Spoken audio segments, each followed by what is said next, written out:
આજે વિજાપુર મુકામે ગુજરાત કેન્દ્ર કોંગ્રેસનું નેતૃત્વ અને કોંગ્રેસમાં ઘણા સમયથી જેમને ખૂબ કામ કર્યું છે અને છતાં પણ કામ કરવાના મોકાની અંદર ક્યાંક ને ક્યાંક રોડા, ક્યાંક ને ક્યાંક વિઘ્નો નાખવાનું કામ અને કોંગ્રેસનો તો જે નેચર છે અને નેચરના કારણે, સ્વભાવના કારણે વર્ષોથી કોંગ્રેસ માટે મહેનત કરતા કાર્યકર્તાઓમાં હવે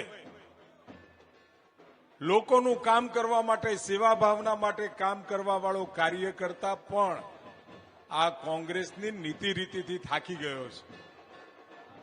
આદરણીય ચાવડા સાહેબની સાથે આજે હજારો કાર્યકર્તાઓ વિજાપુર અને વિજાપુર સિવાય પણ ઠેક ઠેકાણેથી જ્યારે ભારતીય જનતા પાર્ટીમાં જોડાઈ રહ્યા છે એટલે સી.આર. પાટીલ સાહેબનું સ્વપ્ન 182 સીટ જીતવાનું સ્વપ્ન અને 182 સીટ જીતવાનું સ્વપ્ન સાથે જ્યારે નીકળ્યા હતા ત્યારે થોડું ઊણું પડ્યું. પરંતુ 26 તો આપણે 2014માં પણ આપી, 19માં પણ આપી, પરંતુ આ વખતે 26 વધારે કમળવાળું, પાંખડીઓવાળું કમળ લઈ અને નરેન્દ્રભાઈ મોદી સાહેબના ચરણોમાં આપણે ધરવાનું છે. ત્યારે આપ સૌ વિજાપુરના કાર્યકર્તા મિત્રો અને મહેસાણા જિલ્લાના તમામ કાર્યકર્તા મિત્રો લોકસભા અને લોકસભા 5 લાખ કરતા પણ વધારે મતોથી પાટીલ સાહેબની ચેલેન્જ મહેસાણાએ સ્વીકારવાની છે. દરેક જગ્યાએ, ગુજરાતના ખૂણે ખૂણે, છેક છેવાડા વલસાડથી લઈ અને પંચમહાલ સુધી અને આ બાજુ કચ્છ અને સૌરાષ્ટ્ર સુધી દરેક જગ્યાએ કેસરીઓ છવાયો છે.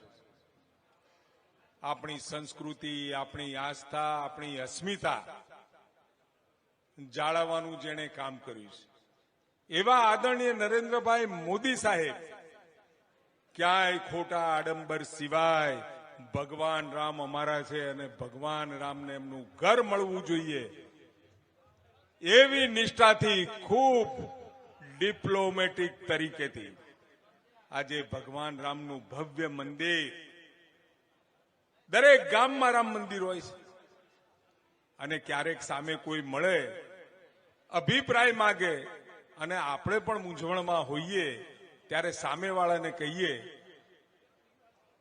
તારો માયલો રામ જે કે એમ કર. હવે આ માયલો રામ આપણો શું કહેવાનો છે?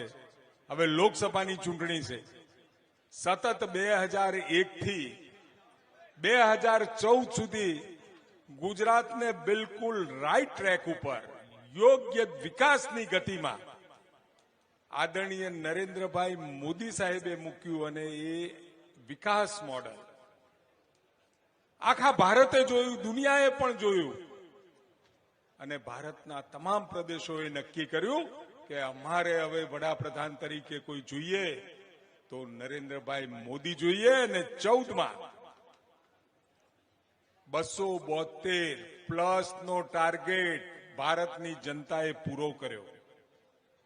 વળી 19 આવ્યું, 5 વર્ષનું પૂરું શાસન અને સ્વાભાવિક 5 વર્ષનું પૂરું શાસન થતું હોય એટલે એન્ટી ઇન્કમ્બન્સી આવતી હોય.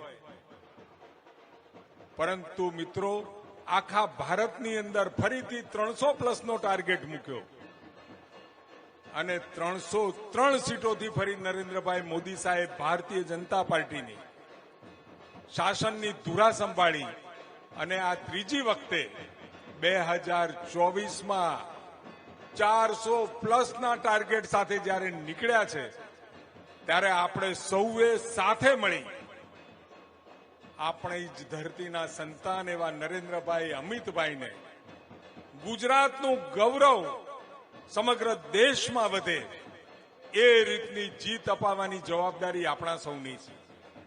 અને મહેસાણા જિલ્લાના સંતાન તરીકે અને 21મી સદીમાં ભારતભરની અંદર ઇતિહાસના પાના ઉપર જેનું નામ લખાઈ રહ્યું છે એવા આદરણીય નરેન્દ્રભાઈ મોદી સાહેબ અને અમિતભાઈ, તમે ગમે ત્યાં જાઓ, દેશના કોઈ પણ ખૂણામાં જાઓ અને મહેસાણાનું નામ દઈને જોજો મિત્રો, જે ગૌરવથી, જે માનથી તમારી સામે જોવામાં આવશે, તમને પણ આનંદ થશે. સાહેબ અહીંયા મુખ્ય પ્રધાન હતા. એ વખતે આદરણીય પાટીલ સાહેબ આપણા સૌની વચ્ચે ઉપસ્થિત છે.